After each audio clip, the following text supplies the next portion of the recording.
Road પ્રકારના lightning એરેસ્ટરની સંક્ષિપ્ત વિગતો આપો. તો આ પ્રકારના લાઇટનિંગ એરેસ્ટરની રચના ખૂબ જ સરળ હોય છે.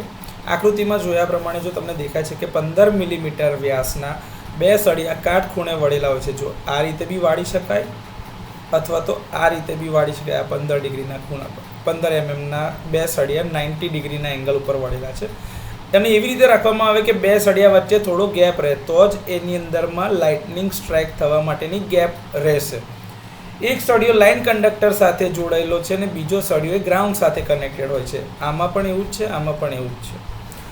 ઇન્સ્યુલેટર અને ગેપ વચ્ચેનું અંતર આ જે પી લંબાઈ જે દેખાય છે એ ત્રીજા ભાગ કરતાં વધારે હોવું જોઈએ. આ લાઇટ જે તમારી ઇન્સ્યુલેટરની ડિસ્કની જે સ્ટ્રિંગની લંબાઈ છે એના ત્રીજા ભાગ કરતાં વધારે હોવું જોઈએ, જેથી આર્ક થાય ત્યારે જે આર્ક અહીંયા થાય ને આ ચાપ અહીંયા આગળ આ ગેપની નજીક, તો એ ઇન્સ્યુલેટરની ડિસ્કથી દૂર રહે, જેથી કરીને આવા કેસમાં એ ઇન્સ્યુલેટરની સ્ટ્રિંગને ડેમેજ કરે નહીં.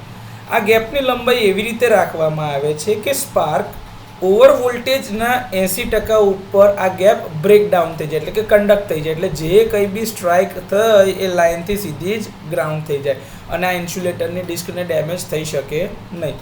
જેથી સ્ટીપ વેવ ફ્રન્ટ ઇન્સ્યુલેટર પર આવે જ નહીં અને ઇન્સ્યુલેટરની ડિસ્કને ડેમેજ ના કરે. તો આ પ્રકારે લાઇટનિંગ એરેસ્ટર ટ્રાન્સમિશન લાઇન અથવા તો ટ્રાન્સફોર્મરના કેસમાં પ્રોટેક્શન આપે છે.